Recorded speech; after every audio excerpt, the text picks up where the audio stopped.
आज चिकन बनवायचं होतं, पण काळ्या मसाल्यामधील चिकन बनवायचं होतं. थोडंसं वेगळ्या पद्धतीने चिकन बनवायचं आहे. अगदी कमीत कमी मसाल्यामध्ये आणि अगदी विदर्भात जसं असतं ना, सावजी पद्धतीचं तसं चिकन मला बनवायचं आहे.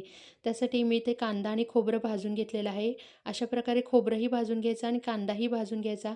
कांदा पूर्ण आतपर्यंत भाजला जायला हवा, इथपर आपल्याला तो भाजून घ्यायचा आहे आणि थोडा वेळ गार करून ठेवून द्यायचा आपल्याला. आता गार करण्यासाठी ठेवून दिलेला आहे मसाला. तोपर्यंत आपण आता चिकनची फोडणी बघूया. इथे मी 2-3 बटाटे सालं काढून घेतले. त्याला मस्त असं चिरून घ्यायचं. म्हणजे जशा आपण आकारात चिकन आहे ना, तशाच आकारामध्ये बटाटेही चिरून घेतलेले आहेत. आलं लसूण पेस्टमध्ये थोडंसं मीठ असतंच. त्या मिठामध्ये आपल्याला ह्या चिकन शिजवून घ्यायचं आहे आणि चिकनला थोडंसं वरती पाणी ठेवून झाकणीमध्ये आपण चिकन अंगच्या पाण्यामध्ये शिजवून घ्यायचं आहे. बघू शकता इथं मसाला गार झालेला आहे. तो आता कट करून घेतलेला आहे. आपण आता मिक्सरच्या भांड्यामध्ये मसाला घेऊया.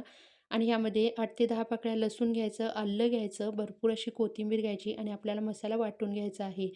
पूर्वीच्या बायका काय करायच्या, आता आपल्या इथे चिकनही छान शिजलेलं आहे. पूर्वीच्या ज्या बायका होत्या, त्या 3 प्रकारची पिठे थोडीशी भाजून घ्यायच्या आणि मसाल्यामध्ये वापरायच्या. हे आपण जे वाटण केलेलं आहे, हे वाटण थोडंसं निम्मं वापरलं तरीही चालू शकतं.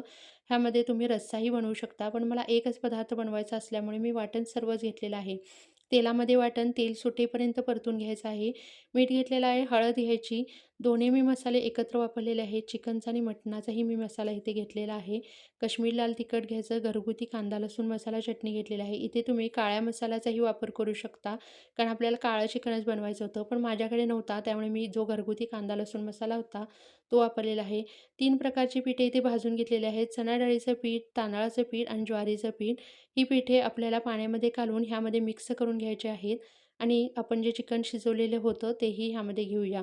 बघू शकता मसाल्याला छान तेल सुटलं होतं. आपण आता त्यामध्ये चिकन घेऊया आणि मस्त असं आपल्याला चिकन छान असं तेल सुटेपर्यंत परतून घ्यायचं आहे. आता वाफ काढून घ्यायची आहे आणि बघू शकता एकदम चवीला भन्नाट झालं होतं. काळ्या मसाल्यामधील चिकन आणि चुलीवरची अगदी चव त्याला आली होती.